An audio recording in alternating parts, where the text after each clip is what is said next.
Noite. Sejam todos bem-vindos num dia de véspera de feriado. Vamos fazer uma oração para silenciar nossos pensamentos, acalentar nossos corações, trazer nossas consciências para o presente, para o que é agora, para que a gente possa se sentir bem, acolhido, numa sensação de paz. Pai nosso que estais no céu, santificado seja o vosso nome. Venha a nós o vosso reino. Seja feita a vossa vontade, assim na terra como no céu. O pão nosso de cada dia nos dai hoje. Perdoai as nossas ofensas, assim como nós perdoamos a quem nos tem ofendido. E não os deixeis cair em tentação, mas livrai-nos do mal. Pois teu é o reino, o poder e a glória para todos sempre. Que assim seja. Glória a Deus. Então hoje nós vamos conversar um pouquinho sobre essa renovação do Espiritismo no Brasil, ok? Então eu vou começar conversando com vocês lá do princípio, quando o Espiritismo aportou em terras brasileiras, né? E até esse movimento espírita que está sendo muito discutido hoje. Mais alto?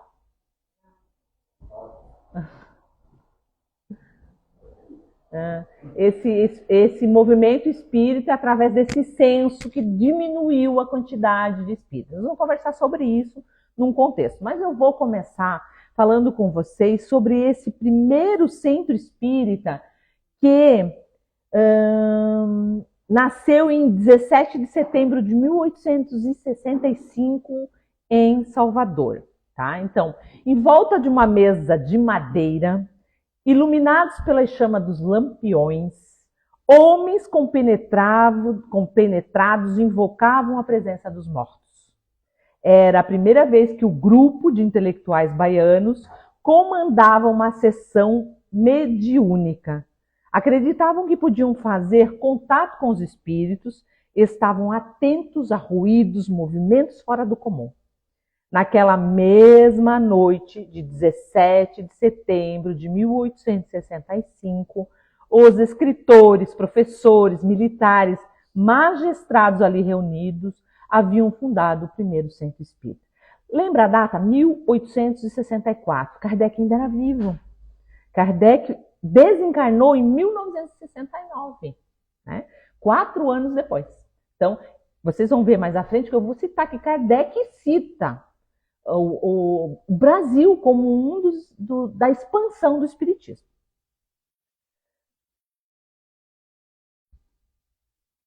Sem nenhum aviso, olha só o que aconteceu nessa reunião. A mão de um dos homens começou a mexer e quando a mão finalmente parou de escrever, a mensagem psicografada anunciava um espírito, anjo de Deus, que se disse anjo de Deus que estava entre eles. Foi a primeira psicografia. Olha, gente, por quê? Olha só, faz muito sentido. Provavelmente era Ismael, né? O nosso representante aqui do Brasil. É um anjo, dizendo, o anjo de Deus está aqui. Brasil, pátria do Evangelho, coração do mundo.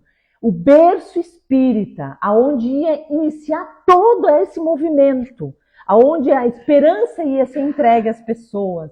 Aonde todos iam ter conhecimento das leis naturais, desses processos, da reencarnação, sair sobre o julgo das doutrinas que limitam, que seguram as pessoas pelo medo, né? Então, nesta primeira reunião veio uma psicografia que dizia que estava ali o anjo de Deus. Então, Salvador foi o marco do espiritismo no Brasil, tá? Claro que por quais motivos? Primeiro porque o Brasil é um caldeirão cultural, né? Que explica a acolhida de que o espiritismo teve a partir desse século, né? Do século XIX, quando a doutrina de Kardec chegou aqui, né? Com explicações extraordinárias, né? Assustadoras, que agitavam o mundo, lembra das mesas girantes, né? embora o espiritismo tenha repercutido em muitos países, né, achou aqui um espaço para prosperar. Né? Os espiritualistas britânicos e americanos não aceitavam a tese da reencarnação e fizeram ressalvas à religiosidade da doutrina. Em Portugal, Espanha e Itália, as ideias foram combatidas pela Igreja Católica e não puderam circular livremente. Até mesmo na França, o berço do espiritismo, o interesse ficou restrito a círculos mesmo de intelectuais, que depois foi se arrefecendo, né? Sobretudo quando eclodiu a Segunda Guerra Mundial. No Brasil, entretanto, o avanço do espiritismo foi notável. Desde os primeiros anos, como o próprio Kardec festejou na revista de 1864, com satisfação ele disse, abre aspas, que a ideia espírita faz progressos sensíveis no Rio de Janeiro, onde ela conta com numerosos representantes e fervorosos devotados. Olha só a alegria dele de colocar isso numa revista espírita, né? Que a doutrina espírita se expandiu, foi além mar, né? E chegou no... Gente, vocês não acham que é por acaso, porque a doutrina espírita não chegou aqui por acaso. Já havia uma seta indicando o Brasil como pátria do Evangelho e coração do mundo. Né? Já havia. Sabia-se que aqui o espiritismo ia realmente tomar uma proporção, né? Mesmo que a elite espírita era voltada para estudo, né, para instruir e defesa da doutrina, eles nunca deixaram de praticar a máxima de Kardec, né, que era fundamental para a alma, que é a caridade, né? Então, foi crescendo porque as pessoas foram se ligando pelo coração, né? Aquelas pessoas que não tinham o que comer, chegavam numa casa espírita, eles se oferecia comida, se fazia o acolhimento. Aquelas pessoas que eram tidas como loucos, como esquizofrênicos, também recebiam nos centros espíritas outros diagnósticos, ajuda, auxílio, sem a medicação que entorpecia. Então, esse é o motivo. Qual é o pai, qual é uma mãe que não se converteria ao espiritismo, sendo que levou um filho e o filho conseguiu sair dos processos obsessivos? Gente, isso é encantador. Então foi tomando muita proporção, ao ponto de que a gente chega hoje como o Brasil, né, sendo o maior país com adeptos da doutrina espírita. Então, mas também, logo em seguida, eles tiveram muita represália, né? Não foi fácil, né, estabelecer uma associação espírita, uma instituição espírita, naquele tempo, porque naquele tempo o país ainda não era laico, ok? Só com a Constituição de 1889, em que o país se tornou laico e é onde a religião poderia ser praticada de todas as formas. Mas, gente, lembrando que o país se tornou laico, mas o Código Penal ainda punia o charlatanismo, né? Todas essas manifestações espirituais, a homeopatia, as receitas realizadas por médiums, isso ainda era punido naquela época. Então, as pessoas iam presas quando praticavam a mediunidade no espiritismo. Então, hoje a gente vem aqui, senta, ouve, participa de mesas mediúnicas. Há os centros de Umbanda que trazem os espíritos ali a céu aberto, né? Isso não era possível, não. Quem assistiu o filme Arigó? Tá lá. Ele foi preso por praticar a medicina como charlatanismo, né? Então, teve um espírito encarnado que foi o ícone para que as coisas começassem a entrar dentro do estabelecido por Jesus, que foi Bezerra de Menezes. Também tem o filme de Bezerra de Menezes. Então, em 1886, que foi 17 anos depois do desencarne de Kardec, esse espírito chamado Bezerra de Menezes iniciou-se no espiritismo. E lembra que ele fez uma cerimônia pública para se declarar espírita, né, com 2.000 pessoas. Então, com o fim do Império, quando a religião católica era oficial, depois de passar para a República em 1889, o Brasil se tornaria então esse Estado laico, e a Constituição de 1891 deveria garantir a liberdade do culto. Mas, como eu falei, o Código Penal de 1890, que muito ainda se usa, tá, criminalizou a prática do espiritismo, incluindo o artigo que condenava esses rituais. Magia, cartomancia, homeopatia, cura magnética, que é o passe, né? E qualquer tipo de curandeirismo, que é as nossas curas espirituais, né? E que impedia, então, que os médiuns exercessem as suas faculdades. Como eu falei, muitos espíritas foram presos. E a habilidade política desse homem, que até hoje ele está aqui no planeta Terra, e deixou bem claro que enquanto tiver uma alma sofredora, ele aqui se encontrará. Ele já poderia ter ido para um planeta superior. Mas ele não quer. Ele quer ficar aqui no Brasil até o momento que tiver uma alma sofredora, né? Então, ele fez um ofício para Teodoro, o republicano, né, o presidente da República, Teodoro da Fonseca. Em 1890, o médico pediu o fim das perseguições em respeito aos direitos e liberdades do espírito, já o Brasil sendo um país laico. Argumentou que não havia charlatanismo em centros espíritas, já que eles não tinham fins lucrativos. Ponto. Porque a lei é clara, né? Charlatão, qual é o fim de um charlatão? Fins lucrativos. Então, ele garantia que todas as instituições espíritas não praticavam charlatanismo. Por quê? Porque nenhuma tinha fim lucrativo, né? Por fim, destacou que o atendimento que os espíritas prestavam a quem não tinha acesso a médicos e hospitais era muito grande. Então, o Código Penal não foi alterado, gente, mas o apelo de Bezerra fez que as perseguições fossem rarefeitas, né? Permitindo que médios e receitistas, que eram aqueles médicos que receitavam, né, a homeopatia, voltassem a trabalhar, né?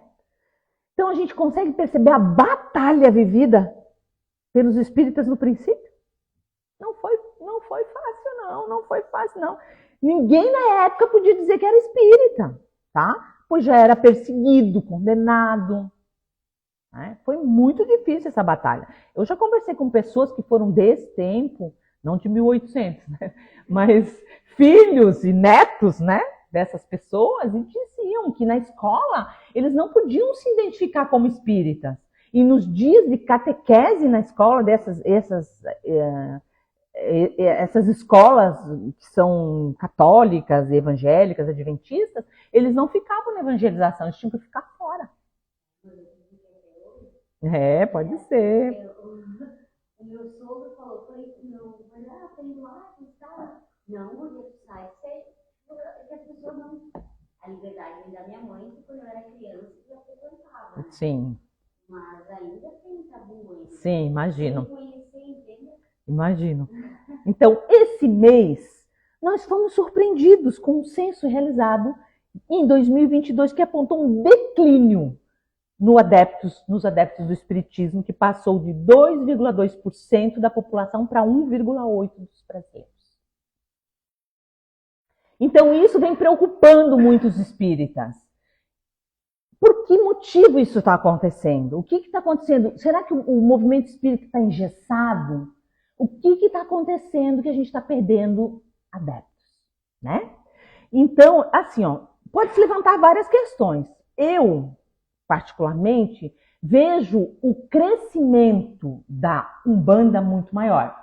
E isso deu no censo. Mas por que o crescimento da Umbanda cresceu? Porque há muito tempo atrás, com todo o trabalho desses espíritas que iniciaram o movimento, as pessoas que praticavam a Umbanda acabavam dizendo que eram espíritas. Porque a Umbanda, se o espiritismo era condenado a Umbanda, então vocês não têm noção. Até hoje se é atacado casas de Umbanda, né? Hoje as pessoas já... os evangélicos e católicos já aceitam os centros espíritas, mas casa de umbanda é mais difícil, né?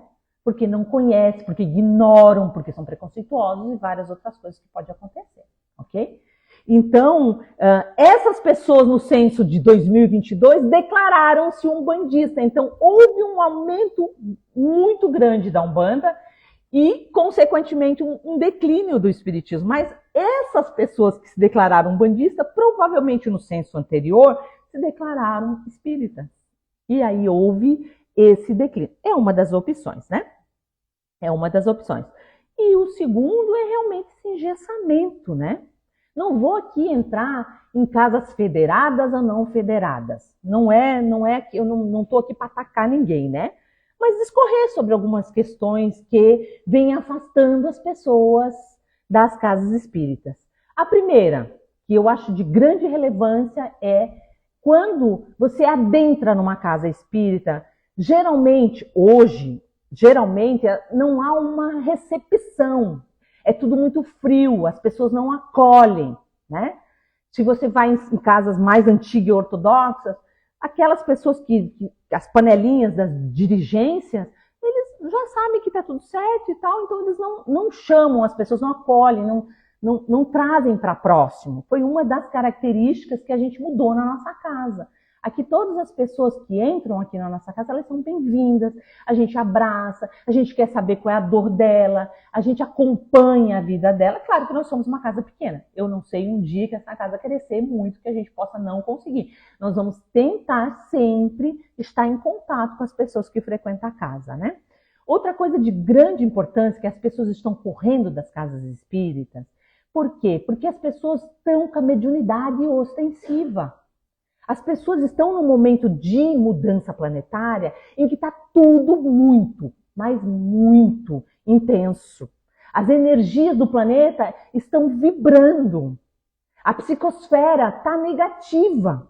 E as pessoas estão sentindo na pele, a mediunidade. Então ela está bem desequilibrada. Nas casas ortodoxas, que são aquelas bem ortodoxas, você precisa pelo menos uns 15 anos de estudo para pensar em começar a trabalhar com a mediunidade. E isso também a pessoa está ali com a mediunidade descompensada, precisa desenvolver, chega na casa espírita e não é acolhido. Não, primeiro você vai ter que estudar, primeiro você vai ter que entender. Gente, nesse momento não tem o que fazer. Vamos reportar na época de Kardec. Kardec, ele não doutrinou as médiuns que foram codificadoras da doutrina espírita.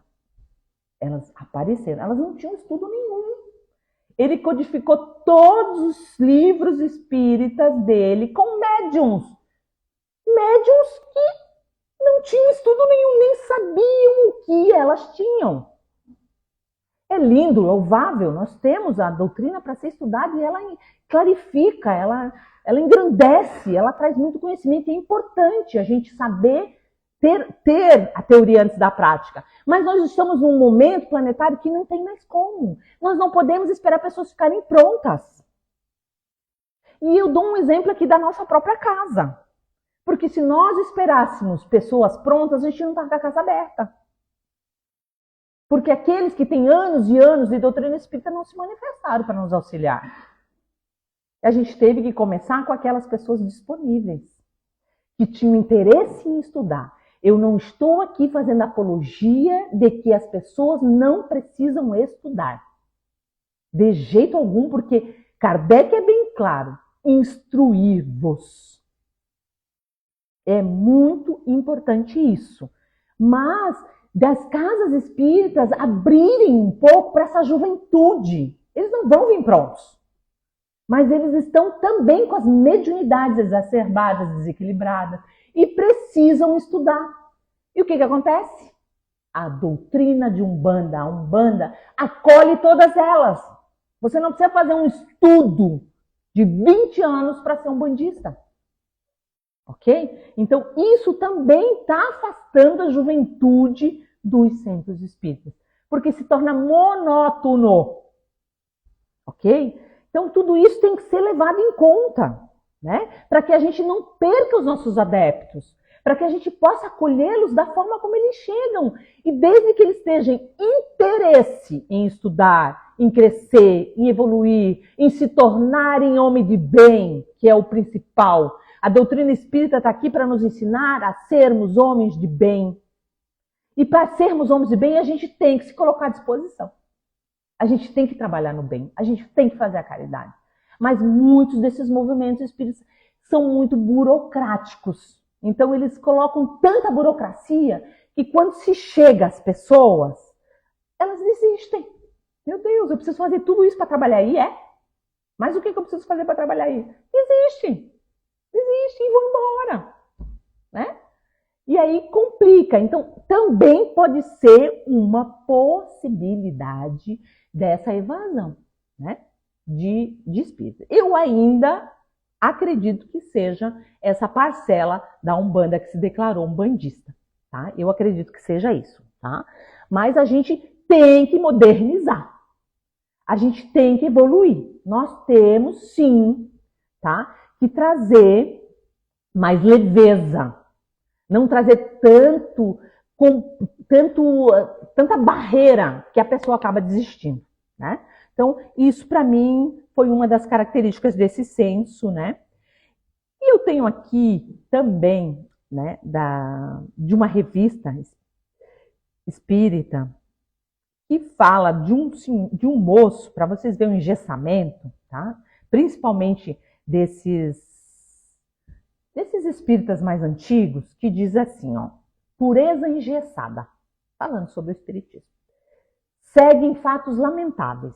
Tem a ver com a falta de traquejo que alguns espíritas em serem acolhedores com, pasmem, espíritas provenientes de outros centros ou cidades. Era o ano de 2010 e havia um teatro da União Municipal Espírita de Petrópolis, centro do qual eu faço parte há mais de 30 anos. Iria apresentar num teatro de Tijucas, bairro da Zona Norte do Rio de Janeiro, uma peça teatral que dizia Quero Voltar para Casa. Obra mais importante do repertório, escrita pela atriz paulista Flora Geni, Quero Voltar para Casa, foi dada de presente pelo seu marido, também ator. Ambos já faleceram. A peça conta a história de 5 pessoas que acordam numa aconchegante pousada depois de sofrerem graves acidentes de carro. Lá são tratadas com muito carinho. No entanto, da pousada não conseguem sair. Lembra qual o livro? Depois eu vou me lembrar, agora eu esqueci. Querem voltar, a vida continua. Isso. Querem voltar para suas vidas sem compromissos, mas simplesmente não encontram o caminho. Estão morta, desencarnada no mundo espiritual. Ajustadas pelo administrador da pousada, os 5 hóspedes, à medida que se adaptaram ao lugar e se unem para raciocinar juntos, vão cada um, à sua vez, descobrindo o real sentido, por que eles estão ali naquele local. Estreamos com uma mini temporada na UMEP, em 1992, sucesso total. Em 1993, mais apresentações bem-sucedidas. Mas como éramos amadores, não mais a encenamos à época. Só reatamos em 2021, quando a CIA de teatro já estava estabelecida de forma regular e com novos elementos. Anos depois, com a chegada desse diretor teatral e produtor cultural ao movimento espírita de Petrópolis, a peça então foi ganhando contornos profissionais para apresentação em locais públicos e em cidades vizinhas. Sucesso novamente. Teatros lotados e por muita gente não espírita, e com muita gente não espírita é bom ressaltar. Todos saem tocados, riem, choram e lavam a alma. Nas palavras do escritor, palestrante e produtor do programa, Quero Voltar para Casa, traz a doutrina espírita sem falar nela para os dias de hoje, o que é muito bom. Aí teve vários relatos aqui de pessoas, né, que falando, Humberto Portugal, e falando bem do teatro, né, que era para fazer. Pois bem, munido de grande entusiasmo, porque deu um monte de bope, né, e de fardo material de divulgação, fui aos centros espíritas. Aí começou a saga do moço. Ele foi nos centros espíritas de Tijucas e arredores divulgar a peça. Aí pude atestar como o movimento espírita ainda está engessado. Como eu não conseguiria percorrer todos os centros da região, pensei em enviar o material por correio e com uma carta explicando o teor da peça. De um dos centros recebi uma mensagem dizendo que o material, antes de ser divulgado, seria submetido à apreciação dos dirigentes na próxima reunião da diretoria, que aconteceria em meados do mês seguinte. Argumentei que até lá a temporada que faríamos, 3 finais de semana seguidos, já estaria na reta final e não teria mais como apresentar. Acrescentei ainda que se tratava de um grupo proveniente de um centro espírita com mais de 60 anos, que eu tinha à época 26 anos de espiritismo e que era cria de pessoas conhecidas do movimento espírita do Rio de Janeiro. Em vão. A aprovação para divulgar o trabalho só viria depois da análise do baixo clero, que ele bota entre aspas, né? Que eu achei muito interessante, do baixo clero, daquela instituição. Falei para a pessoa esquecer o assunto. E como deduzi que talvez enfrentasse o mesmo problema em outros centros, caso enviasse o material pelo correio, resolvi que daria atenção às instituições onde eu queria ir pessoalmente. E eu fui. Muito bem recebido. Em uns eu fui muito bem recebido, identifiquei-me e pude divulgar o trabalho à vontade. Em outros fui tratado com ressalvas. Eu poderia somente distribuir os panfletos no saguão do centro espírita. Já em outros recebi autorização somente para deixar os filipetas em cima do balcão de informação, mas não poderia dar um pio. E houve também centros em que eu fui tratado como intruso. Não poderia divulgar nada lá dentro e pronto. Para esses, disse cordialmente e taxativamente que iria para a porta do centro, na calçada. Afinal, a rua é pública. Nela, ninguém da diretoria poderia me incomodar. E lá fui eu panfletar e falar em alto e bom som o nome e o teor da peça em plena rua. Resultado, sessões lotadas, apesar do gesso que muitos espíritas insistem em envolver a si mesmo e as casas que dirigem. Confesso que fiquei surpreso com a recepção fria que tive em algumas casas espíritas. Esperava um misto de fraternidade, acolhimento, entusiasmo e alegria cristã. Mas não foi o que aconteceu. Gente, é muito comum isso, tá? O mais gritante episódio envolvendo quero voltar para casa ocorreu, no entanto, quando recebi um telefonema de um jovem de uma cidade mineira. Ele havia ouvido falar da companhia de teatro da UMEP e queria informações, trocar experiências. Conversa vai, conversa vem. Falei da disponibilidade de apresentarmos a peça em sua cidade. Ele, então, reiterou que, se a apresentação fosse num dos centros espíritas, o texto teria que ser enviado antes para análise da diretoria. Para ele, disse isso. Confesso que fiquei danado da vida. Retruquei aborrecido que preferíamos, como de hábito, apresentar a peça num local público. E fazemos a divulgação na calçada, caso os centros espíritas não concordassem em nos ajudar. Outro baixo clero, dando uma de censor e para cima de uma peça teatral consagrada, era o auge da pretensão e um pouco demais para mim. Até hoje penso que no susto que minha indignação deve ter dado aquele rapaz. Pelo que depreende, cada centro espírita se julga o único portador do verdadeiro espiritismo. Qualquer pessoa, trabalho espírita que vem de outro local é visto como um alienígena que precisa antes ser submetido à apreciação das supremas autoridades da doutrina, que só aquele determinado centro possui. É a tal da pureza doutrinária. E aí ele vem falando, né? Ele vem falando que acha prejudicial esse tipo de mentalidade. É esse tipo de mentalidade que a gente tem que combater.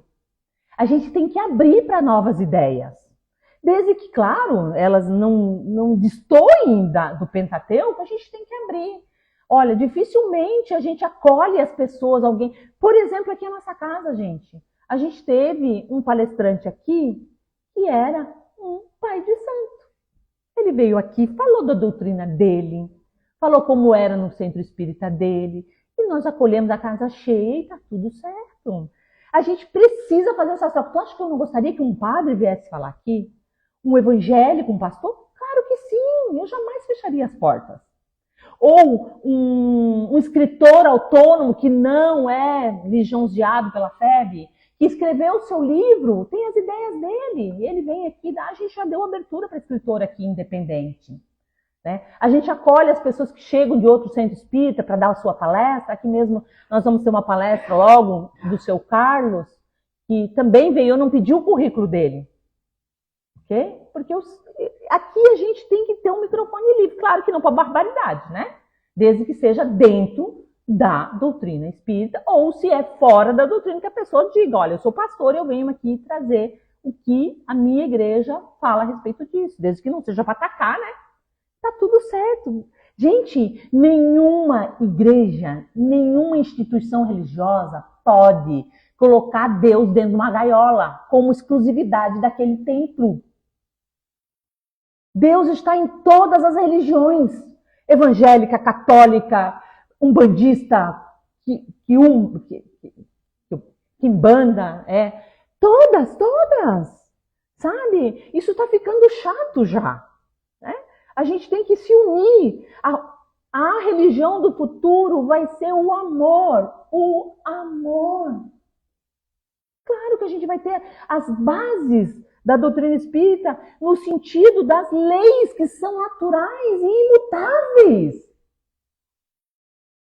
Mas a gente precisa se acolher um ao outro enquanto que nós estiver detonando o amigo, não apoiando. Por exemplo, cara, eu gostaria muito, claro que eu não ia fazer uma palestra dessa, porque uma palestra dessa era vetada em qualquer centro espírita, só aqui no meu mesmo que eu posso fazer, né?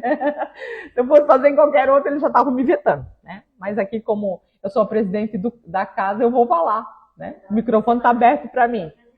Mas eu digo para vocês, eu gostaria de poder dar palestras em outros centros espíritas. Por que não? Por que a gente não pode fazer um intercâmbio?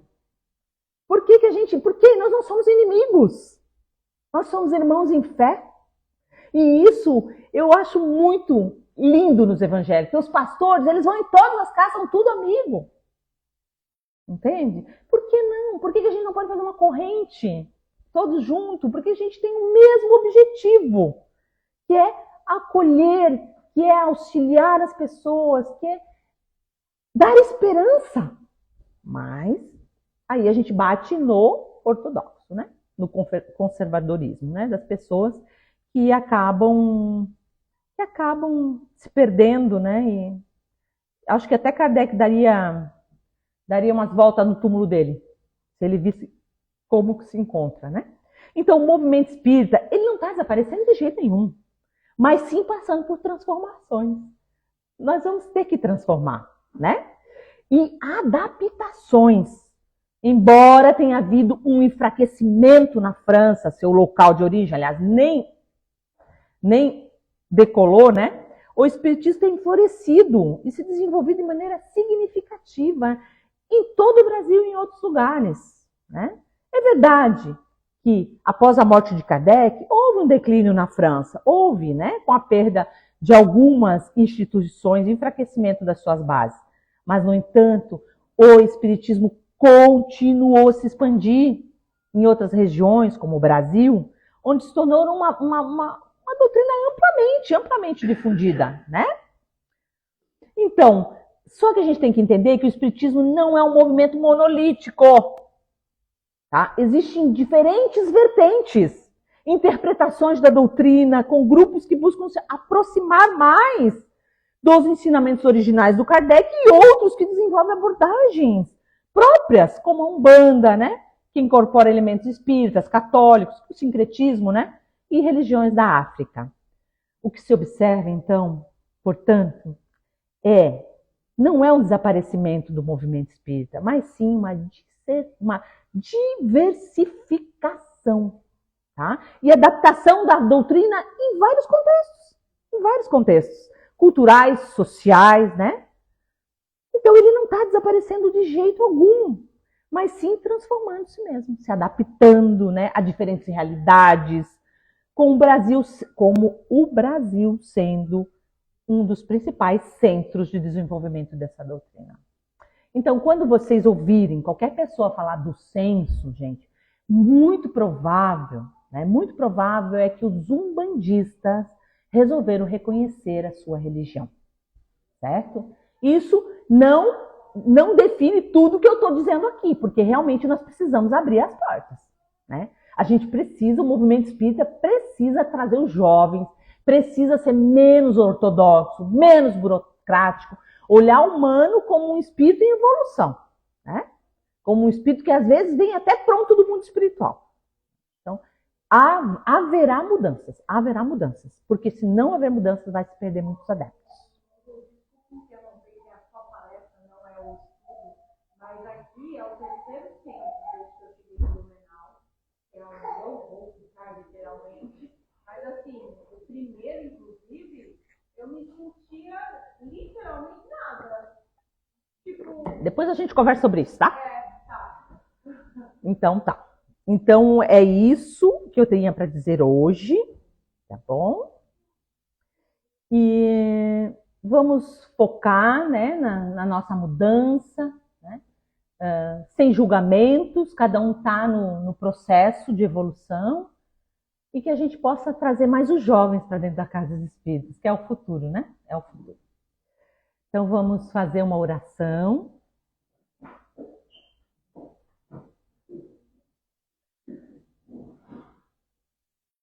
Mente, produz em mim, Espírito, a bondade. Mostra-me o amor presente em mim, envolvido pela carne. Descortina diante de meus olhos erráticos a minha verdade. Seja eu difusor de bons pensamentos. Seja eu vigilante com os meus pensamentos. E seja eu causador por onde eu estiver. Que assim seja, glória a Deus.